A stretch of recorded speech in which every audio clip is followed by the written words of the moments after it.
Apache Lab has got all this new hardware coming out, but like you said, how long is it going to be before something really, really advanced comes available? And why not use what if you have an Apache, you have an Anon. I mean, even the oldest ones work with the new software. So I mean, there's no point on really, I guess for the wattage, if you really want the watts, you want your kilowatt L in one box. I know. I mean, if somebody doesn't have an amplifier and is interested in buying an SDR radio, I mean, doesn't have any that stuff on hand. I mean, I think it's a great idea because you're going to spend that money regardless. But for somebody that, some of them that, some of us that have amplifiers and the rigs available, I mean, it doesn't really make sense in my view anyway. KGAQ VE3DIG. Yeah, for sure. Yeah, if you're somebody who is just getting a start and doesn't have an amplifier or anything like that, it would, man, that'd be a no-brainer for sure. The outlay is going to cost you some, but boy, that's hard to pass up there. So anyway, enough about that, I guess. Like I said, I think Clint called away there.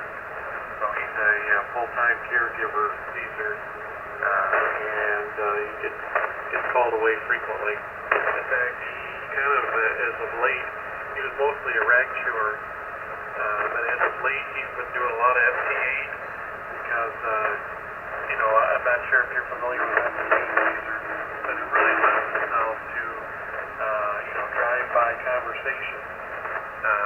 You can make a couple contacts in 5 minutes of time and move on. And then if you got to get away from the radio, you can. So what he's basically been doing. Yeah, I'm familiar with FT8. I do quite a bit of FT8 on my off time. I mean, when I'm not ragchewing, and I'm usually looking for some DX expeditions, some rare DX, which a lot of them do FT8 now, FT8 and FT4. On the cluster, if I do see something that looks interesting that I need,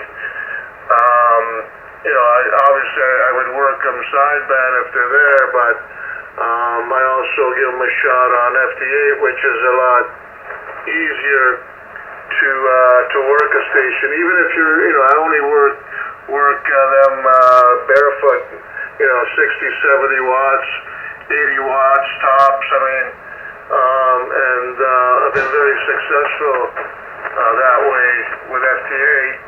I mean, it's not the most exciting part of the hobby, but you can pick up some DX, if you're collecting any awards, that kind of stuff. So, I mean, I'm very familiar with that. I use my 7300 basically just to do FT8. It's all set up, plug and play. I mean, no problem there with the FT8, Brian. But yeah, I understand. Clint, I know he's got some stuff going on there too with his dad, and so I understand. He's been can be pulled away from the radio pretty often there. Yeah, very good there, Brian. Well, good to hear you on. I was on the other night. I just missed you, I think. I think you signed off. I just came in. There was a bunch of guys on, and they told me that you just signed out. So good to hear you on this evening, and sounding good as usual, even with the reduced power there. KGAQ VE3DIG. Well, thank you for the flowers there, Mr. Caesar, and you as well. You're blasting it down here. So, I didn't want to light up things for a 20-minute conversation. That's where we're at here. And that's the way it goes, but the band seems to be doing really well. Yeah, and I really felt bad the other night. I think it was last night.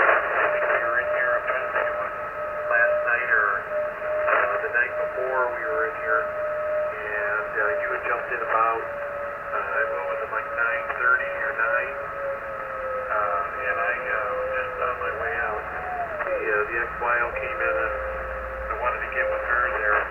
So I always hate doing that. I always hate jumping out when somebody jumps out. It's hard not to give the impression you're jumping out because that person jumped in. So,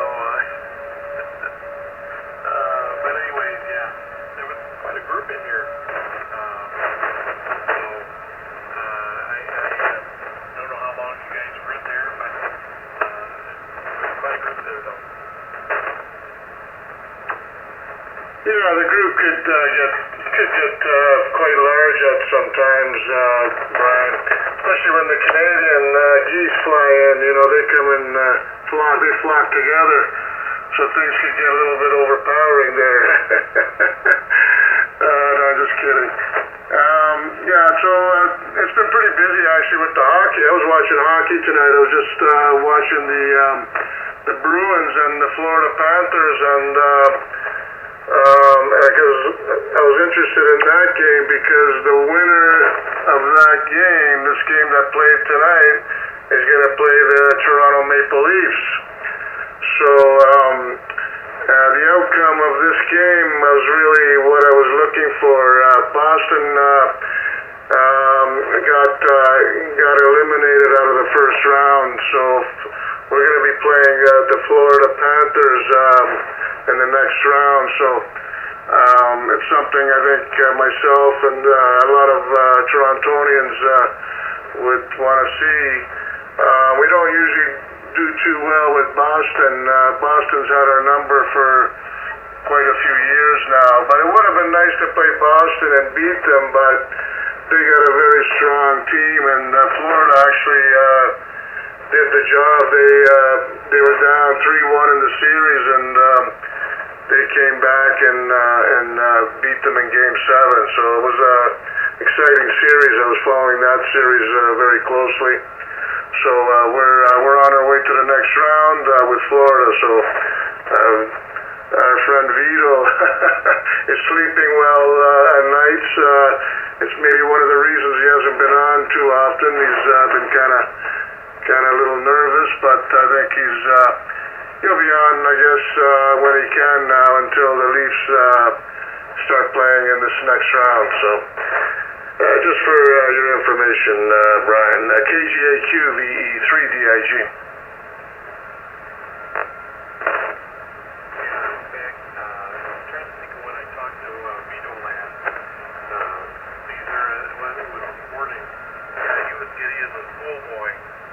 Talking about the Maple Leafs there. So he really loves the sports there. I told him I hate to disappoint him, but I never really got the sports thing. Whenever anybody starts talking about sports, okay. I don't know. I just never got that gene there. Caesar, so anyways, but I think it's good. It's exciting, and what will happen there? I'm going to take a pause here for just a second to see if Clint's made it back. Clint, you back in the chair there? W8TMJ, KGH.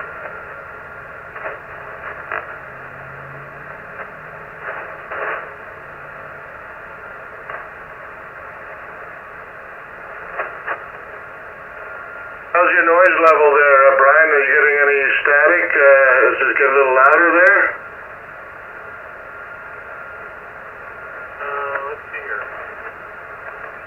No static crash. Noise level, I've got about it at 7, which is basically normal. The last few days, because of the rain, it's been lower, but about an S7. Yeah, I mean, we're still expecting some more rain tonight and overnight, and I think we're getting some storms. It's still early in the morning, and then it's going to clear up a bit, and then back to rain. It's going to be